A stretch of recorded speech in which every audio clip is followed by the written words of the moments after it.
Hello students, तर आपण vector chapter घेत आहोत आणि आपण वेक्टर चॅप्टर्सची सिरीज कंटिन्यू करत आहोत. ओके, तर या आधीच्या व्हिडिओमध्ये आपण एक थेरम आणि काही प्रॉब्लेम्स घेतलं होतं आणि आजच्या व्हिडिओमध्ये आपण समोरील काही प्रॉब्लेम्स कंटिन्यू करूया. क्लिअर? ओके, तर बघा काय क्वेश्चन आहे. आजच्या व्हिडिओचा फर्स्ट क्वेश्चन आहे. व्हिडिओचा फर्स्ट क्वेश्चन काय आहे बघा, लक्ष द्या. If the vectors 2i minus qj plus 3k and 4i minus 5j plus 6k are collinear, then find the value of q. म्हणजे दोन वेक्टर दिलेला आहे तुम्हाला. एक वेक्टर हा आहे आणि एक वेक्टर हा आहे आणि दोन्ही वेक्टर कसं आहेत म्हटलंय क्वेश्चन मध्ये, कोलिनियर. ऑलरेडीच म्हटलंय कोलिनियर आहेत आणि आपल्याला कोणाची व्हॅल्यू काढायची आहे, क्यू. तर हा क्वेश्चन जो आहे हा क्वेश्चन विचारलं होतं 2019 आणि याच्यासारखाच सेम टू सेम, फक्त थोड्या व्हॅल्यू चेंज होत्या. तसाच question same to same question विचारलं होतं 2023 ला. तर याला इम्पॉर्टंट करून ठेवा 2 मार्क्स साठी. किती मार्क्ससाठी विचारलं होतं? 2 मार्क्स. 2019 and 2023 2 marks. ओके, बरं बघा याला सॉल्व कसं करायचं आहे. लिहा बरं आन्सर मध्ये की the vectors 2i minus qj, q आहे ना, 9 नाही, 2i minus qj plus 3k and 4i minus 5j plus 6k are collinear. काय लिहिणार? चला मी सांगतोय. The 2i minus qj plus 3k and 4i minus 5j plus 6k are collinear. Question मध्येच म्हटलं आहे म्हणून आपण काय करू शकत नाही, कसं आहे, कोलिनियर. बरं या मधामध्ये एक गोष्ट लक्षात ठेवा, हे दोन वेक्टर कसं आहेत, कोलिनियर आहेत. कसं रे? कोलिनियर. मग कोलिनियर म्हटला तर कोलिनियरच्या कंडिशन्स आहेत. कोलिनियर मध्ये तुम्हाला माहित आहे की एक वेक्टर दुसऱ्याचा स्केलर मल्टिपल असतो. किंवा दुसरी गोष्ट लक्षात ठेवा, जेव्हा दोन वेक्टर कोलिनियर असतात तशा वेळी त्या दोन्ही वेक्टरच्या आय जे के चे कोएफिशिएंट हे एकामेकाशी प्रोपोर्शनल असतात. कसं असतात? प्रोपोर्शनल असतात. हे सुद्धा कंडिशन लक्षात ठेवा. हे कोलिनियर साठी कंडिशन आहे. मग हे दोन वेक्टर जर कोलिनियर आहेत म्हणजे देअरफॉर कोएफिशिएंट ऑफ आय जे के आर प्रोपोर्शनल. मग आय जे के चं कोएफिशिएंट कसं असणार? प्रोपोर्शनल असतात. कसं असतात? प्रोपोर्शनल. मग प्रोपोर्शनॅलिटी कशी शो केल्या जाते बघा. आय चा कोएफिशिएंट किती रे? 2 डिवाइड मध्ये आय चा कोएफिशिएंट किती? 4. हा झाली प्रोपोर्शनॅलिटी. हा इक्वल असते, यालाच प्रोपोर्शनल म्हणतो आपण. जे चा कोएफिशिएंट -q आणि इकडे जे चा कोएफिशिएंट -5 इक्वल टू के चं कोएफिशिएंट 3 आणि के चं कोएफिशिएंट 6. याला जर लिहिलं तर therefore 2 divide by 4 1 divide by 2 minus minus cancel, q divided by 5 equal to 3 divide by 6 1 divide by 2 होणार. आता कोणत्याही दोन प्रोपोर्शनलला कंपेअर करायचं. कोणत्याही दोन प्रोपोर्शनलला कंपेअर करते वेळी ह्या दोघांना नाही करायचं. ह्या दोघांना करून q मिळणार आहे काय? नाही. म्हणून मी ह्या दोन प्रोपोर्शनलला कंपेअर करतो. तर इथे काय मिळणार? 1/2 equal to q divided by 5 मिळणार. आता मला q पाहिजे असेल तर मला सांगा 5 इकडे घेऊन जावं लागेल. तर देअरफॉर q इक्वल टू 5 जर इकडे गेला तर 5 × 1 5 डिवाइडेड बाय 2. तर q ची व्हॅल्यू काय मिळेल? 5 divide by 2. Very simple and short question होता 2 मार्क्स साठी. इथपर्यंत असं लिहायचं होतं. तर q ची व्हॅल्यू किती? 5 डिवाइड बाय 2. क्लिअर? चला लिहून घ्या बरं. बघा लिहा रे नेक्स्ट क्वेश्चन. काय नेक्स्ट क्वेश्चन लिहा. Show that the vectors 2i minus 3j plus 4k and -4i plus 6j minus 8k are parallel. हा क्वेश्चन विचारलं होतं 2024 ला 2 मार्क्स साठी. 2024 2 मार्क्स. ओके, बरं पॅरललचं मीनिंग काय होतं रे? पॅरललचं मीनिंग कोलिनियर. म्हणजे याचा अर्थ हे दोन व्हेक्टर जर एकामेकाला कोलिनियर दाखवलं म्हणजेच त्याला आपण काय म्हणू शकतो, पॅरलल. Very simple. कसं करणार लक्ष द्या. लेट पहिल्या व्हेक्टरला लिहितो मी a bar. A bar equal to 2i minus 3j plus 4k आणि दुसरा व्हेक्टर जो आहे त्याला लिहितोय मी बी बार म्हणजे minus 4i plus 6j minus 8k. बरोबर. ओके. बरं ह्या बी बारला थोडा सिंप्लिफाय करतो. समोर बघा कसं करतोय. बी बार इक्वल टू इथे काय आहे 2i, इथे काय आहे मायनस 4i. मी याच्यामधून जर -2 कॉमन जर काढलो तर मला 2i मिळेल. तर मी -2 जर कॉमन जर काढलो तर इथे काय राहील, मायनस कॉमन निघाला, 4 मधला 2 कॉमन निघाला, काय राहील 2i. प्लस मधून मायनस कॉमन निघाला मायनस होईल. 6 चा 2 कॉमन निघाला तर 6 चा काय बनेल 3j. मायनस कॉमन निघाला म्हणजेच प्लस, 8 चा 2 कॉमन निघाला म्हणजेच काय राहणार 4k. तर therefore B bar equal to -2 into 2i minus 3j plus 4k. 2i minus 3j plus 4k म्हणजे तर ए बार होतो. म्हणजे याचा अर्थ याची व्हॅल्यू किती ए बार. तर b bar equal to -2 a bar. -2 is a constant म्हणजे स्केलर. म्हणजेच therefore B bar is a scalar multiple of a bar. एक वेक्टर हा दुसऱ्याचा जर स्केलर मल्टिपल जर असेल म्हणजेच therefore A bar and B bar, A bar and B bar are collinear. पण कोलिनियर म्हणजेच पॅरलल. तर क्वेश्चन मध्ये पॅरलल म्हटलाय म्हणून मी ते काय लिहिणार पॅरलल. काय लिहिणार पॅरलल. समजलं. तर व्हेरी सिंपल क्वेश्चन होता. 2 मार्क्ससाठी विचारला होता 2024 ला. लिहून घ्या. बर लिहा मुलांनो. नेक्स्ट क्वेश्चन काय आहे. Next question show that 4 points A of 1 -1 1, B of -1 1 1, C of 1 1 1 and D of 2 -3 4 हे चारही पॉइंट कोप्लॅनर आहेत असं आपल्याला दाखवायचं आहे. बट हे चारही पॉइंट कोप्लॅनर दाखवता येत नाही. मी काय म्हटलं होतं 3च वेक्टर कोप्लॅनर असतात. 3 किंवा 3 पेक्षा जास्त. पण त्यांना दाखवण्यासाठी आपल्याला त्याला तिघांमध्ये कन्वर्ट करावं लागेल. आता तिघांमध्ये कन्वर्ट करायचं कसं. तर व्हेरी सिंपल. जसं आपण कोलिनियरला करतो एक 3 पॉइंटला 2 मध्ये कन्वर्ट करतो ए बी ए सी असं लिहून. यांना पण तसंच लिहिणार ए बी ए सी आणि ए डी. बरोबर. आणि व्हेरी सिंपल टेक्निकने याला आपण सॉल्व्ह करणार. ओके. बघा हे जे प्रूफ असतात ना हे प्रूफ कधीही करते वेळी म्हणजे शो दॅट नाही आहे इथे.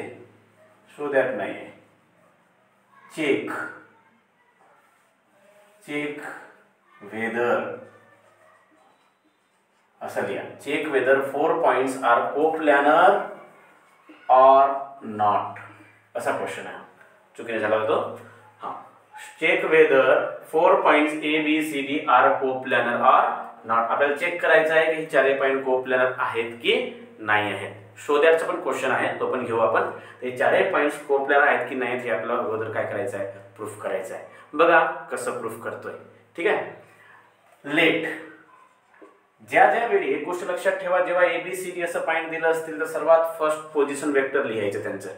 So let A bar B bar C bar and D bar are position vector of points A B C and D respectively.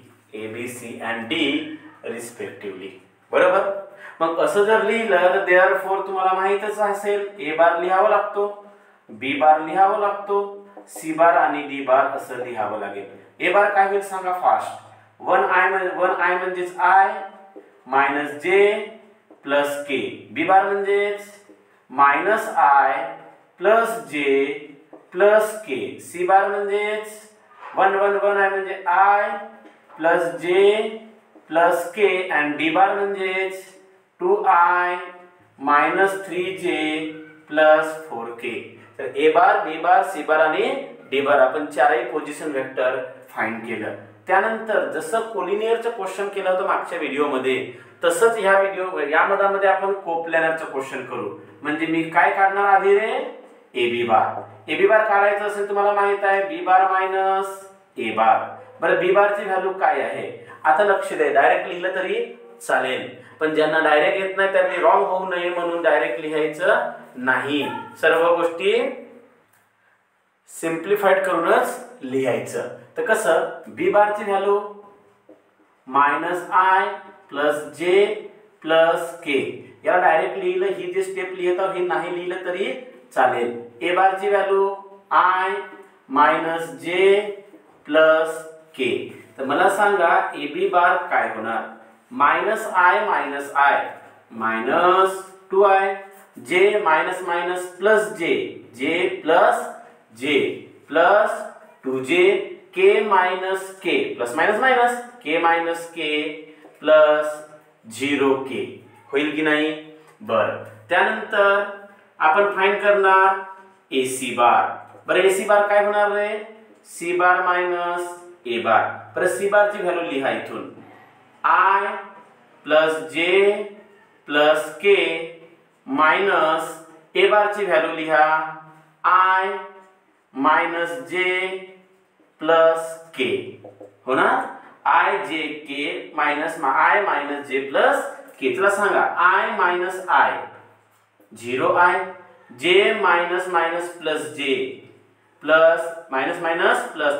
+ J + 2J आणि K ± K + 0K. हा काय होणार तुम्हाला मिळणार AC बार. बरोबर आहे का रे.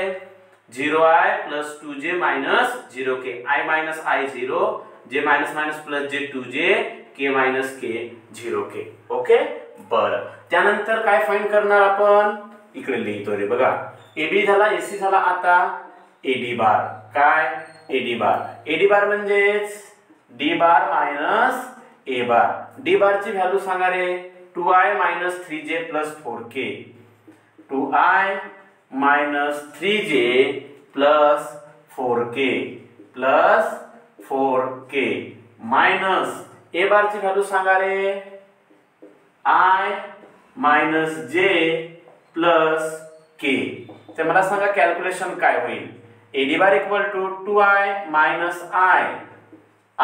2I - I - 3J + J - 2J 4K - K + 3K. तर AD bar = I - 2J + 3K मिळेल. ओके. आता बघा AB बार मिळालं, AC बार मिळालं, AD बार मिळालं. आता इथपर्यंत झाल्याच्या नंतर आता आपल्या तिघांचं लिनियर कॉम्बिनेशन बनवावं लागेल. बघा कसं बनव. तर लिनियर कॉम्बिनेशन कसं बनवणार. लिनियर कॉम्बिनेशन बनवण्यासाठी आपल्याला स्केलर्सची गरज पडेल. बरोबर आहे. आणि क्वेश्चन मध्ये ऑलरेडी म्हटलंय का ABCD कसं आहेत, कोप्लॅनर आहेत किंवा नाही आहेत. जर समजा ABCD कोप्लॅनर आहेत की नाही ते आपल्याला चेक करायचं आहे. तर जर समजा ABCD कोप्लॅनर असतील तर काय असायला पाहिजे रे, 2 नॉन झिरो स्केलर यायला पाहिजे आणि त्यांचं लिनियर कॉम्बिनेशन बनायला पाहिजे. आणि जर लिनियर कॉम्बिनेशन बनलं नाही म्हणजे याचा अर्थ ते कोप्लॅनर नाही राहणार. तर मला सांगा इथे लिहिलो की जर समजा if A B C D are coplanar. समजा आपण समजलं हे कसं आहे coplanar. So then there exist scalars x and y. कोणतं स्केलर्स घेणार मी, x and y. आणि असं जर लिहिलं AB बार AC बार AD बार या मधामध्ये लिनियर कॉम्बिनेशन बनायला पाहिजे. मग लिनियर कॉम्बिनेशन बनवते वेळी एक वेक्टर हा दुसऱ्या दोघांसोबत लिनियर कॉम्बिनेशन मध्ये असायला पाहिजे. बघू चेक करू. तर पहिला वेक्टर समजतो मी AB bar is a linear combination of AC bar and AD bar. लिहू शकतो. म्हणजे AB bar is equal to x into AC bar plus y into AD bar. x into AC bar plus y into AD bar. हा झाला linear combination. Check करू की बरोबर येतो की नाही. स्केलर्स नॉन झिरो येतात की नाही येतात किंवा काय येतात स्केलर चेक करूया. AB बारची व्हॅल्यू सांगा काय आली रे, -2i plus 2j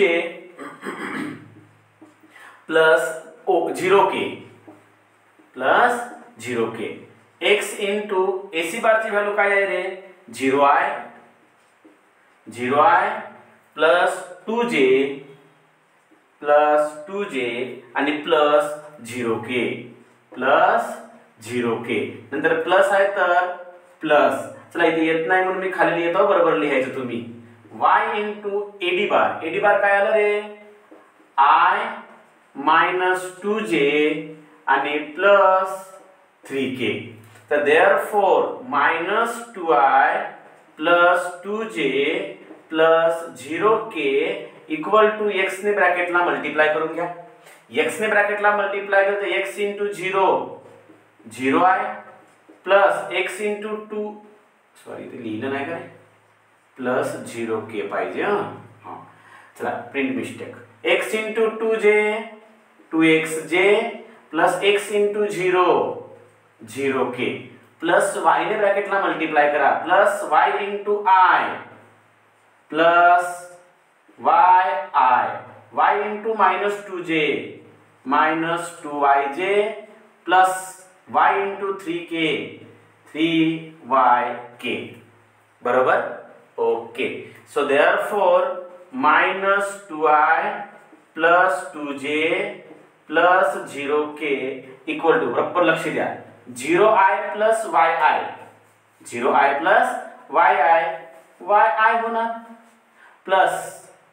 plus 2xj -2yj सांगा बरं 2xj -2yj दोघांमधून बघितला तर 2 कॉमन निघेल चला नाही लिहित तसं तुम्हाला कन्फ्यूज होईल म्हणून 2xj प्लस 2yj मधून जे कॉमन निघू शकते तर काय राहणार 2x minus 2y into j राहील 2x minus 2y into j then plus इथे k 0k plus 3yk काय होणार 3yk क्लियर झालं बरं याला जर मी सर्व सिंपलीफाय बरोबर लिहिले तुम्ही जर बघितले तर लेफ्ट हँड साइडला i j k आहे राइट हँड साइडला i j k आहे इथे i चं j चं आणि k चं कोएफिशिएंट आहे इथे i j आणि k चं कोएफिशिएंट आहे म्हणून लेफ्ट हँड साइड आणि राइट हँड साइडच्या कोएफिशिएंटला काय करायचं कंपेअर तर कंपेअर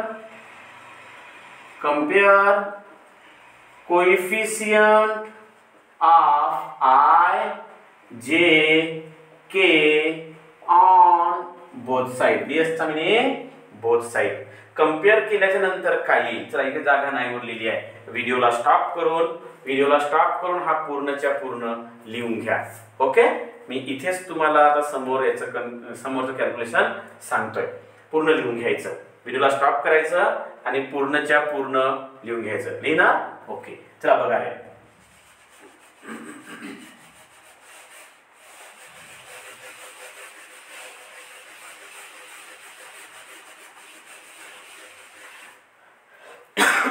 सॉरी इथपर्यंत झालं याच्या समोरचं मी सॉल्व करताय हा व्हिडिओला रिमाइंड करून थोडासा लिहून घ्यायचं पूर्ण i j k ला जर कंपेअर केला तर मला सांगा i चा कोएफिशिएंट y इथून लिहिता हा y तर इक्वल टू या बाजूचं y चं कोएफिशिएंट -2 याला इक्वेशन नंबर 1 समजलं j चं coefficient 2x - 2y equal to j चं कोएफिशिएंट 2 सो देयरफॉर दोघांमध्ये 2 कॉमन जर निघालं तर x - y equal to 2 and 2 cancel therefore x - y is equal to 1 2 cancel तर काय राहणार 1 मग मला सांगा y ची व्हॅल्यू 2 दिली आहे तर जाऊ द्या याला इक्वेशन नंबर 2 द्या काय दिलं मी इक्वेशन नंबर 2 त्यानंतर k चं कोएफिशिएंट सांगा रे मुलांनो 3y इक्वल टू या बाजूचं k चं कोएफिशिएंट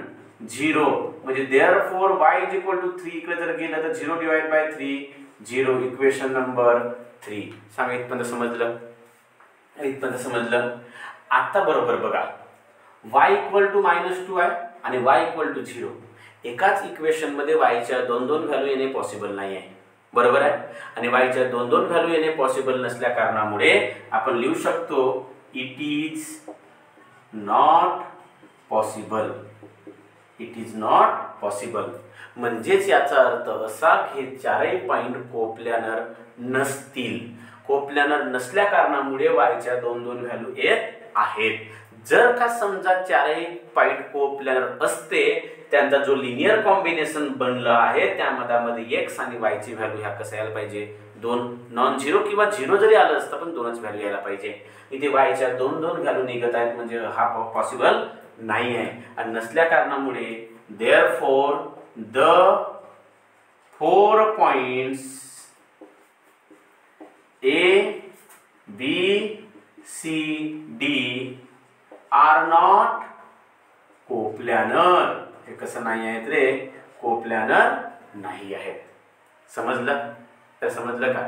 चला चला लिहून घ्या बरं पूर्ण ते पूर्ण लिहा. नेक्स्ट क्वेश्चन लिहा. काय आहे बघा. नेक्स्ट क्वेश्चन आहे show that 4i plus 13j minus 18k I minus 2j plus 3k and 2i plus 3j minus 4k. 3 vectors दिलेले आहेत. 3 वेक्टर दिलेले आहेत आणि तिन्ही वेक्टर कसा आहेत, कोप्लॅनर आहेत असं आपल्याला प्रूफ करायचं आहे. हा क्वेश्चन विचारला होता 2019 ला 4 मार्क्ससाठी. किती मार्क्ससाठी? 4 मार्क्ससाठी. लक्ष द्या, इम्पॉर्टंट क्वेश्चन आहे. लेट 3 वेक्टर आहेत. तिन्ही वेक्टरला जर कोप्लॅनर दाखवायचं असेल तर पॉसिबल आहे. तर तिन्ही वेक्टरला मी 3 जे वेक्टर दिलेले आहेत त्यांना तिन्ही वेक्टरला मी डिनोट करतो. कशाने बघा. पहिल्याला म्हणतो ए बार. तर ए बार इज इक्वल टू काय होणार, 4i plus 13j minus 18k.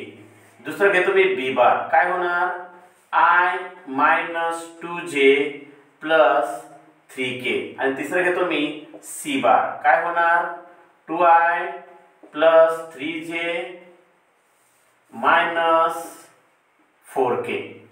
2i plus 3j minus 4k. बरोबर. Okay.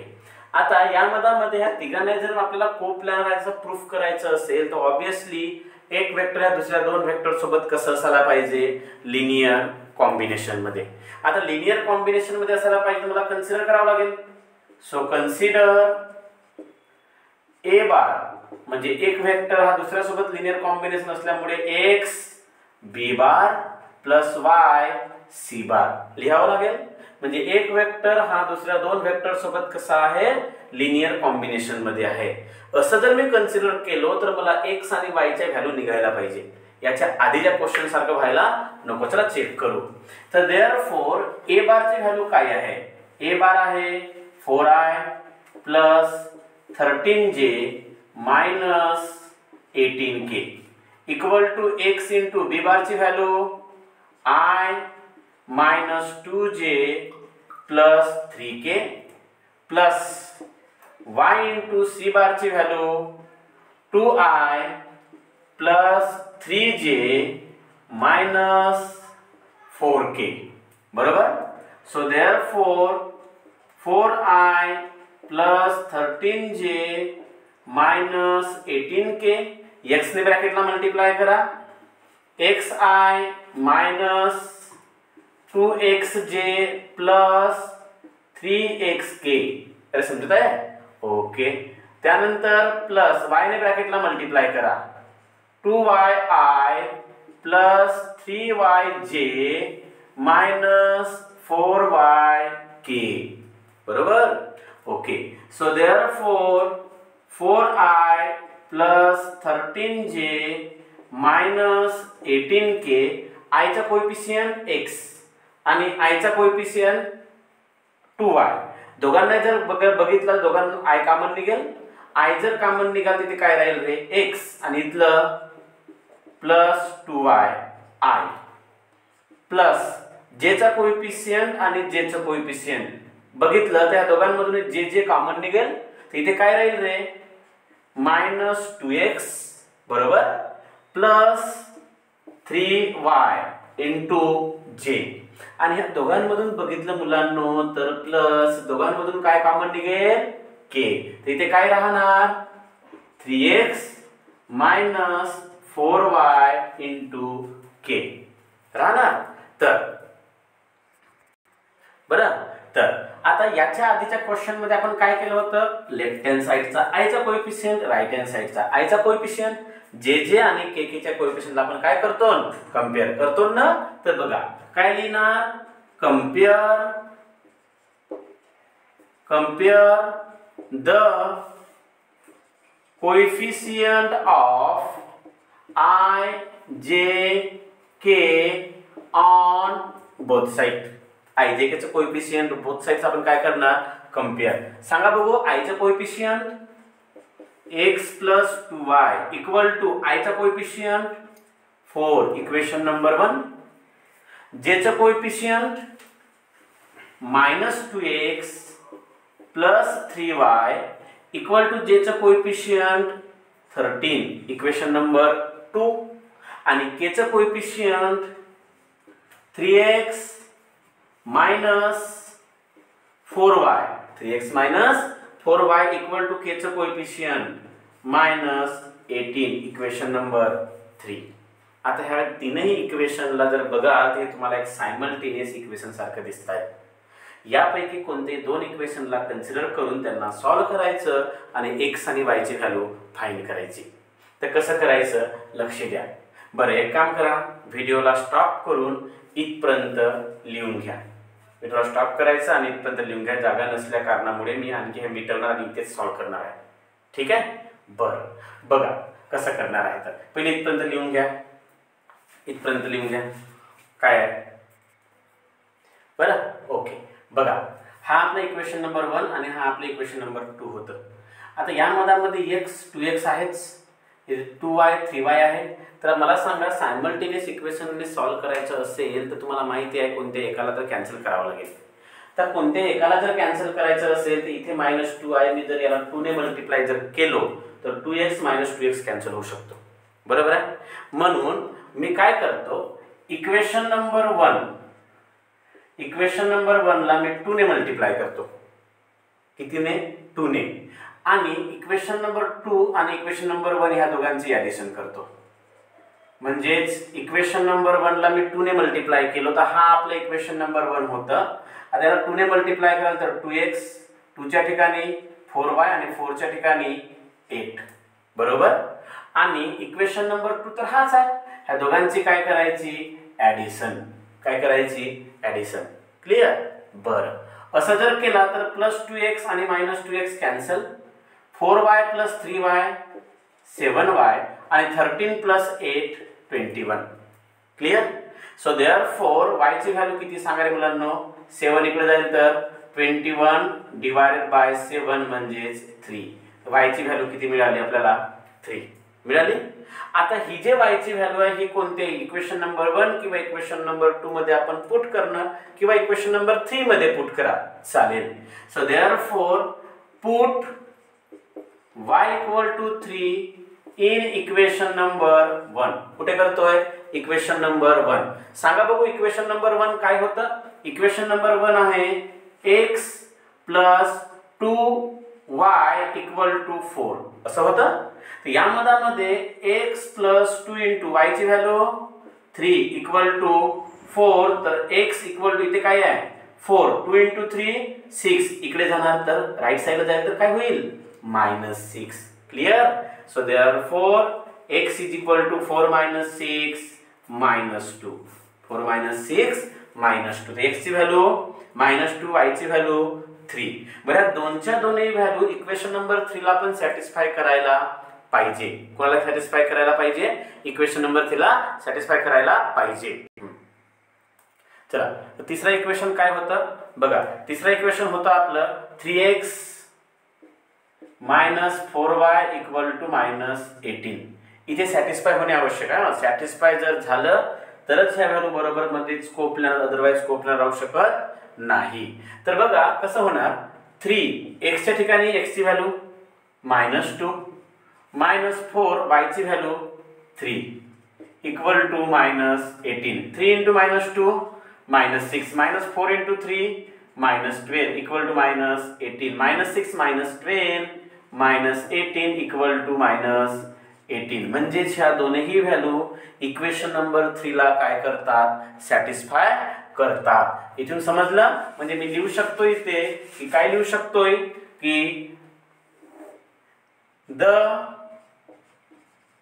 Values of x and y satisfying equation number 3. x आणि y च्या ज्या व्हॅल्यू आहेत त्या इक्वेशन नंबर 3 ला काय करतात सॅटिस्फाय करतात. म्हणजे याचा अर्थ असा की देअरफॉर आपलं जो लिनियर कॉम्बिनेशन आहे तो लिनियर कॉम्बिनेशन बनत आहे. कसा बनेल linear combination a bar equal to x. तर x ची व्हॅल्यू किती -2 तर -2b आणि y ची व्हॅल्यू 3 तर +3c.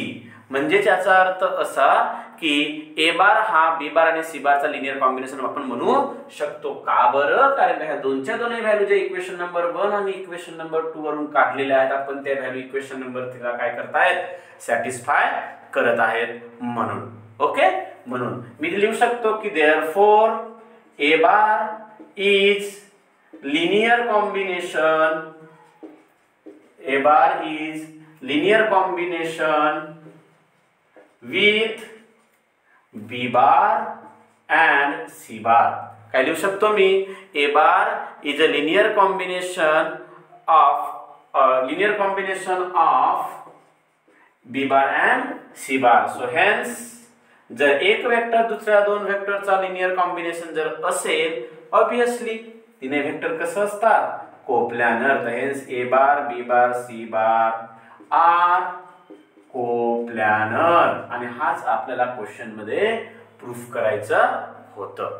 समजलं. तर अशा टाइपने हा क्वेश्चन विचारला होता तुम्हाला 2019 ला. किती मार्क्स साठी 4 मार्क्स साठी. समजलं का मुलांनो. तर समजलं का. चला आता आजच्या व्हिडिओ मध्ये आपण इथेच थांबूया. ठीक आहे. याच्यानंतर आपण एका नवीन टॉपिक सोबत नवीन व्हिडिओ मध्ये भेटूया. तोपर्यंत टेक केअर बाय. बरा पूर्ण लिहून घ्या. पूर्ण लिहून घ्या. आणि एक गोष्ट लक्षात ठेवा तुमच्या व्हिडिओचे जे व्ह्यूज आहेत म्हणजे ते व्ह्यूज कमी येत आहेत. म्हणजे तुमच्यासाठी मी व्हिडिओ बनवत आहे आणि तुम्ही व्हिडिओ बघतच नाही आहात.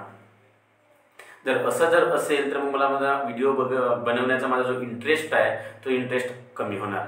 म्हणून तुमच्या लाईक्स पण करा आणि मला माहिती असू द्या की तुम्ही व्हिडिओ बघत आहात. तुमच्या व्ह्यूज जेव्हा मला दिसणार तेव्हाच मला समजेल की तुम्ही व्हिडिओ बघत आहात की नाही आहात. म्हणून रेग्युलरली व्हिडिओ बघा. जिथपर्यंत रेग्युलरली व्हिडिओ बघणार नाही तिथपर्यंत तुम्हाला चॅप्टर कळणार नाही. ब्रेक देऊन किंवा गॅप देऊन जर व्हिडिओ बघितलं तुम्हाला कन्सेप्ट लक्षात राहणार नाही. म्हणून रेग्युलरली व्हिडिओ बघा. रेग्युलरली लिहत चला आणि त्यानुसार तुम्हाला कंटिन्युटीमध्ये जर राहिलं तर तुम्हाला वेक्टर चॅप्टर इझिली जमेल. कारण एवढा मोठा आणि जास्तीत जास्त मार्कचा हा चॅप्टर आहे. ठीक आहे. चला आय होप याच्यानंतर असं करणार नाही आहे तुम्ही आणि पूर्ण व्हिडिओ रेग्युलरली बघणार. ठीक आहे. चला लिहून घ्या पूर्ण हा आणि बाकीचा कन्सेप्ट आपण नेक्स्ट व्हिडिओमध्ये घेऊ. तिथपर्यंत टेक केअर बाय.